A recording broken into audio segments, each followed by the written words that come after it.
Good evening, students. Welcome to my YouTube channel Easy Mathematics.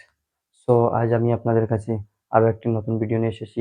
ভিডিওটি হচ্ছে নবম শ্রেণীর অনুশীলনী 2.2 অনুশীলনী 2.2 এর কোয়েশ্চেন নাম্বার 3 এর রোমান নাম্বার 1। কোয়েশ্চেন নাম্বার 3 তে কি বলেছে দেখেন, নিচের প্রত্যেকটি বহুপদ রাশির ক্ষেত্রে নির্দেশিত সংখ্যাটি বহুপদ রাশির শূন্য হয় কিনা পরীক্ষা করো।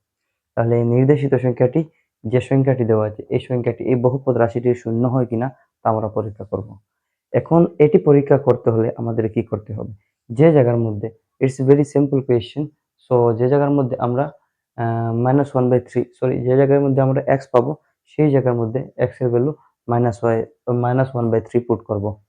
তাহলে চলুন আমরা এখন শুরু করি সলিউশন। কোয়েশ্চেনটি আছে কি, px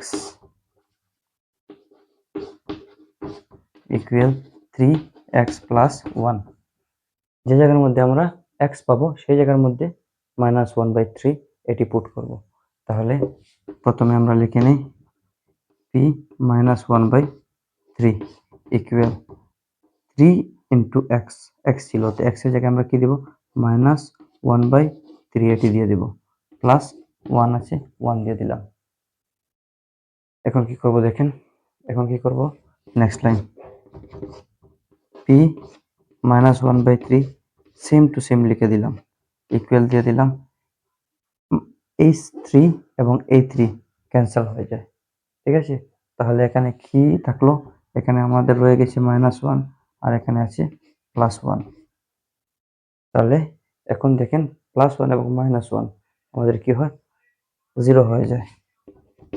p -1/3 ইকুয়াল -1 এবং +1 ক্যান্সেল হয়ে যায়। তাহলে যদি এই দুটি ক্যান্সেল হয়ে যায় তাহলে এখানে কি থাকবে, এখানে 0 থাকবে।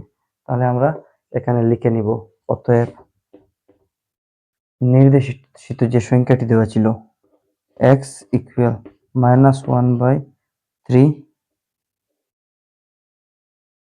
বহুপদ রাশিটির শূন্য, এই বহুপদ রাশিটির শূন্য।